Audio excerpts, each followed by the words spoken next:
ఇండియాలోనే #1 varicose veins hospital Avis vascular centre. నమస్తే అమ్మా. నమస్తే. వినాయక చవితి రోజు ఎంచక్క పండగ చేసుకుంటాం, పూజలు అవి చేసుకుంటాం. ఇక వినాయకుడిని నిమజ్జనం చేసే పద్ధతి అసలు ఎందుకు చేయాలి? నిమజ్జనం ఎందుకు చేస్తామంటే మనం నిత్యం చేసుకునేటటువంటి పూజల్లో ఏ విగ్రహం ఉందో ఆ విగ్రహం, లేదు ఏ ఫోటో ఉంటే ఆ ఫోటోనే పెట్టుకుంటాం కానీ కొత్తగా ఏమన్నా తెస్తామా? తేమో మరి వినాయక చవితికి ఒక వినాయకుడిని తెస్తున్నాం కదా, తెస్తున్నాం, దాన్ని ఆయన సంవత్సరం అంతా ఉంచుకోగలమా? ఉంచుకోలేము. ఇంతనే ఉండాలి అంటారు కదా, ఆయన అదే. మనం ఇంత ఇంత మనం ఇంకా చెప్పలేం. మరి ఉంటే దానికి అంత నివేదన చేయాలి, అంత పూజ చేయాలి కదా. చెయ్యాలి. అంచేత మనం 1 రోజు 3 రోజులు 5 రోజులు ఎన్నాళ్ళు చేస్తామో అన్నాళ్లే చేస్తాం, ఆ తర్వాత చేయలేంగా. అందుకని వారిని ఇంటికి పంపిస్తాం. మళ్ళీ వెళ్ళేటప్పుడు ఏం చెప్తున్నాం? యథాస్థానం గచ్చ అని చెప్పి పునరాగమనాయచ, మళ్ళీ రండి మా ఇంటికి, ఇప్పుడు మాత్రం మీ ఇంటికి వెళ్ళండి అని చెప్తున్నాం. మరి అలా పంపించడం ధర్మమేనా కాదా?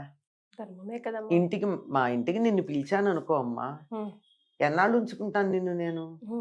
ఒకవేళ నేను ఉంచుకుంటానన్నా నువ్వు ఉంటావా? మరి మీ ఇంటికి వెళ్ళాలి కదా, మీ సంసారాలు మీ ఇళ్ళు ఉంటాయి కదా, మీ పనులు మీకు ఉంటాయి కదా. మా ఇంట్లో ఉంటే గెస్ట్ లా ఉన్నంత కాలం మీ కర్తవ్యం మీరు నిర్వర్తించలేరు. మరి అందుకని మళ్ళీ ఎక్కడి నుంచి వచ్చిన వాళ్ళు అక్కడికి వెళ్ళడం ధర్మం గనక ఆయన్ని ప్రత్యేకమైన విగ్రహంగా తీసుకొచ్చి స్థాపన చేసాం. రోజు ఇంట్లో దేవుణ్ణి స్థాపన చేయం, ఒక్కసారి పెట్టుకుంటాం, అదే చేస్తాం. ప్రత్యేకంగా స్థాపయామి పూజయామి అని చెప్పంగా. ఈయన స్థాపయామి పూజయామిని స్థాపన చేసిన తర్వాత బింబేస్మిన్ సన్నిధిం కురు పూజావసానం అని చెప్తున్నాం. పూజ పూర్తయ్యేదాకా ఓ వినాయక ఈ బొమ్మలో ఉండు అని పిలిచాం మనం. అయిన తర్వాత మరి ఆ బొమ్మను పంపించాలి. అది మనం చేసేటటువంటి పని, నిమజ్జనం అందుకని చేస్తాం. అమ్మ, ఇప్పుడు వినాయకుడి గురించి మాట్లాడుకుంటే నిమజ్జనం గురించి కానీ, మట్టి బొమ్మ తయారు చేసుకునే విధానం గురించి కానీ, ఏది చేసుకున్నా పూలు పళ్ళు పత్రులు అన్నీ తీసుకురావడం, వాటితో సహా వినాయకుడిని నిమజ్జనం చేయడం, ఇవన్నిటి కూడా ఔషధి గుణాలు ఉన్నాయనే, అవన్నీ తెలిసి తెలియక మనం చేసే పూజా విధానంలో ప్రకృతిలో స్ప్రెడ్ అవుతుందనే కదా. ప్లాస్టర్ ఆఫ్ ప్యారిస్ యూజ్ చేసి మనం అంత రివర్స్ కొడతలేం. అవునమ్మా, వాడకూడదు, అస్సలు వాడకూడదు. ప్లాస్టర్ ఆఫ్ ప్యారిస్ మట్టి వినాయకుడినే చెయ్యాలి. మీకు ఏదన్నా ఒకవేళ సరదా పడి పిల్లలు ఇంతంత విగ్రహాలు కొంటారు, అవి అందంగా అలంకారంగా ఉంచుకోండి. వాటిని మరి అవి అలంకారంగా పనికొస్తాయి తప్ప పూజ చేసాక కూడా మట్టి వినాయకుడికే పూజ చేస్తాం కానీ ఈ రంగుల వినాయకుడిని పూజ చేస్తామా? అలంకారంగా పెట్టుకుంటాం అంతే. మట్టి వినాయకుడికే పూజ చేస్తాం, పసుపు వినాయకుడికే పూజ చేస్తాం. వాళ్ళల్లోనే మనం ఆవాహన చేశాం గణపతి శక్తిని, వాటిని నిమజ్జనం చేస్తాం. ఇప్పుడు మనం చాలా మంది నదులకు వాటర్ దగ్గరికి వెళ్ళి నిమజ్జనం చేయలేరు కదా, ఇంట్లో బకెట్లోనూ టబ్లోనూ నిమజ్జనం చేస్తూ ఉంటారు. ఆ మట్టిని కానీ, ఆ పూలు కానీ, ఆ పళ్ళు కానీ, అవన్నీ ఏం చేయాలి? ఇప్పుడు నిమజ్జనం చేయడం అనేది నీళ్లలోనే చేయాలన్న నియమం కూడా లేదమ్మా. లేదా అమ్మా? లేదు. మరి అన్ని ఊళ్ళల్లోనూ నీళ్లు ఉండకపోవచ్చు కదా. పొలాల్లో తీసుకెళ్ళి ఎవరి పొలంలో వాళ్ళు పక్కన ఈశాన్యం మూల ఎక్కడో తవ్వి అక్కడ వినాయకుడిని పెట్టేస్తారు. అవునా? తర్వాత అది కలిసిపోతుంది, మట్టే కదా కలిసిపోయేది. లేదంటే కొంతమంది వాళ్ళ గాదెలో పెడతారు. గాదె అంటే ఒడ్లు నిల్వ చేసుకునే ఒక పెద్ద బుట్ట, వెదురు బుట్ట, అయితే పురి కడతారు, పురిలో కానీ పెడతారు. అలా అన్నా పెట్టుకుంటారు. లేదంటే పొట్లపాదులో పెడతారు తీసుకెళ్ళి. ఎక్కడెక్కడికో పెట్టడం. పొట్లపాదులు ఎందుకు పెడతారంటే పొట్లపాదు దగ్గరికి అశుచిగా ఉన్న వాళ్ళు వెళ్ళరు. అంచేత కాసేపటికి 2-3 వానాలు పడేటప్పటికీ చక్కగా వినాయకుడు కాస్త మట్టిలో కలిసిపోతాడు. ఆ శక్తి పొట్లకాయలకు వచ్చేస్తుంది. అదొకటి పెడతారు. ఇది కాకపోతే ఇవేమీ ఉండవు మనకి భాగ్యనగరంలో, మనం భాగ్యవంతులం కదా, అంచేత ఇవేమి ఉండవు. ఉండనప్పుడు ఏం చేస్తాం, ఈ ఒక పెద్ద టబ్లో కానీ బకెట్లో కానీ నీళ్లు తీసుకుని చేత్తో ఇలా తిప్పితే అది ప్రవాహం కింద అవుతుంది కదా. గంగే గంగే గంగే అని చేత్తో అట్లా తిప్పి ఈయన అందులో పెడతాం. ఓ రోజుకో 2 రోజులకో నెమ్మదిగా ఆయన కరుగుతాడు. ఆ ఇంట్లో ఉన్న మొక్కలకు పొయ్యండి, మళ్ళీ వాటిని చెత్త చేసేది కాక. మన ఇంట్లో కుండీలు మొక్కలు లేవు, మాది చాలా మా ఫ్లాట్ అంతా ఉంది కానీ దేవుడి గదికి మొక్కలకి చోటు ఉండదు. మాది విశాలమైన 2500 అడుగుల ఫ్లాట్ మాది, కానీ అందులో దేవుడి గది లేదు, మొక్కలు పెట్టుకోవడానికి చోటు ఉండదు. మరి ఏం చేద్దాం?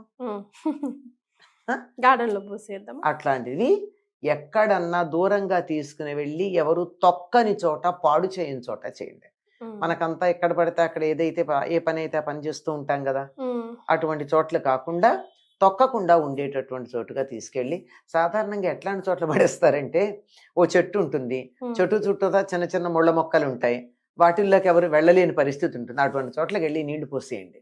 అదే ఒక 2-3 రోజులు ఎండ పడింది అనుకోండి, ఆ దోషం పోతుంది. ఏమి అందులో ఉన్న శక్తి కథ వాయువులో కలిసిపోతుంది. ఆ తర్వాత అక్కడ ఏం చేసినా పనికి వస్తుంది. కనుక ఎవరు తొక్కని చోట పోయాలి వాటిని, అది అంతేగాని తొక్కే చోట కదా. ఇంట్లో మీకు ఏ ఒక్క కుండి ఉన్నా అందులో పోయండి, చాలా మంచిది. పైగా ఈ పత్రి ఏదైతే ఉందో అది ఆ నీళ్లలో వేసి ఉండడం వల్ల దాని వాసన ఇల్లంతా వ్యాప్తి చెందుతుంది. దానివల్ల నెగిటివ్ ఎనర్జీ పోతుంది, దోమలు నుసమలు లాంటివి రావు. వినాయక నిమజ్జనం తర్వాత ఒక్కసారి ఆ ట్యాంక్ బండ్ లేదంటే ఎక్కడన్నా వాటర్ ఉన్న చోట వెళ్తే భలే బాధ అనిపిస్తుంది అమ్మా. ఆయన ఒక తొండమో ఒక చెయ్యో ఒక కాల్లో అట్లా కనిపిస్తూ ఉంటుంది. ఇన్ని రోజులు ఇంత ఘనంగా పూజ చేసుకొని నిమజ్జనం అప్పుడు ఎందుకు కంగారు పడతారో అర్థమే కాదు. కంగారు పడడమే కాదు, అప్పుడప్పుడు మనం లైవ్ పెడితే చూస్తూ ఉంటాం కదా, దాన్ని అలా తొక్కడం, దాన్ని చెయ్యడం చేస్తూ ఉంటే చాలా బాధ అనిపిస్తుంది. నాజుగా చక్కగా దాంట్లో పెడితే నెమ్మదిగా నీళ్లలోకి పెడతాడు, వెళ్ళి కరిగి మట్టిదైతే. ఈ ప్లాస్టర్ ఆఫ్ ప్యారిస్ ఈ మధ్య ఒప్పుకోవటం లేదు కదా, చాలా వరకు చాలా మంది చాలా అవగాహన వచ్చింది. ఎంతమ్మా 10 ఏళ్ల పాటు ప్రచారాలు చేసిన వాళ్ళని చేసినట్టున్నారు, చాలా మంది చేశారు. మేము చేసింది కొంచెం తక్కువే, తీవ్రంగా చేసిన వాళ్ళు ఉన్నారు. మేము ఊరికే కొంత మామూలుగా చేస్తాం గానీ దాన్ని ఒక ఉద్యమంగా చేసినటువంటి వాళ్ళు ఉన్నారు. అలా చేసిన దాని ఫలితం వల్ల ఎంత లేదన్నా ప్లాస్టర్ ఆఫ్ ప్యారిస్ తగ్గిపోయింది, మట్టితోనే చేస్తున్నారు. అది కానీ అందులో పడింది అనుకో, మట్టి నేలలో కలిసిపోతుంది. అంతెందుకమ్మా, ఇప్పుడు హుస్సేన్ సాగర్లో ఇన్ని చేస్తున్నారు. హుస్సేన్ సాగర్లో ఇన్ని విగ్రహాలు అందులో పడిపోతే విగ్రహాలతో పాటు దానికి కట్టినటువంటి బట్టలు, దానికి వేసినటువంటి దండలు చాలా ఉంటాయి కదా, ఆ పిచ్చి పిచ్చి అలంకారాలు, ఐరన్ రాడ్స్. అది అసలు ఇంతకీ విగ్రహం మట్టితో చేస్తున్నారు కానీ దాని మెడలో వేసేటటువంటి రకరకాల అలంకారాలన్నీ ప్లాస్టిక్ దండలు అవి వేయటల్లా. మరి ఆ మెరుస్తూ ఉండేవి బంగారం లాగా మెరిసే ఒకటి ఉంటాయి చూడండి, చిన్న చిన్న సన్నవి, అవన్నీ ఆర్గానిక్ కాదు కదా, నేలలో కలవు కదా. ఇవన్నీ కలిసి హుస్సేన్ సాగర్ నిండిపోవటల్లా. మరి ఎవరైతే నిమజ్జనం చేశారో వాళ్ళందరూ మళ్ళీ ఒక 15-20 రోజుల తర్వాత హుస్సేన్ సాగర్లో పూడిక తీస్తామని మా వాగ్దానం చేస్తేనే హుస్సేన్ సాగర్లో మీరు వినాయకుడిని నిమజ్జనం చేయండి అని నియమం పెడితే ఎట్లా ఉంటుంది? అప్పుడన్నా కొంచెం స్పృహణకు వస్తుంది. ప్రెజెన్స్ రావడం కాదమ్మా, మాట మాట్లాడితే హుస్సేన్ సాగర్లో నీళ్ళు నిండిపోయి ఊళ్ళల్లోకి వచ్చేస్తున్నాయి కదా. మరే ఆ మూసిని నిండిపోయిందంటారు, హుస్సేన్ సాగర్ నిండిపోయిందంటారు, ఇవన్నీ డ్రైనేజీలు నిండిపోయాయి అంటున్నారు. ప్లాస్టిక్ వల్ల నిండిపోతుంది డ్రైనేజీ, ప్లాస్టిక్ కవర్ల వల్ల. అవన్నీ జాగ్రత్త పడాలి కదా. వినాయకుడు పర్యావరణ పరిరక్షణకి సంబంధించినటువంటి ప్రధానమైన అంశాలని చెప్పేటటువంటి వినాయకుడిని పూజించిన తర్వాత పర్యావరణాన్ని పాడు చేస్తున్నామంటే ఆ పూజలకు ఆయన సంతోషిస్తున్నాడా లేదా ఆలోచించాలి. అది దిస్ మ్యాటర్స్. కాబట్టి కొంచెం జాగ్రత్తగా ఆలోచించుకొని ఆచి తూచి పండగ చేసుకుందాం, 10 మందికి నేర్పిద్దాం. పెద్ద వినాయకుడు పెట్టాలని నియమం పెట్టుకోకండి. చక్కగా భక్తి, కొండంత భక్తి పెట్టుకుని గోరంత వినాయకుడిని పెట్టుకోండి, బాగుంటుంది. భక్తి ఎక్కువ ఉండాలి. చాలా సంతోషం అమ్మా, ధన్యవాదాలు.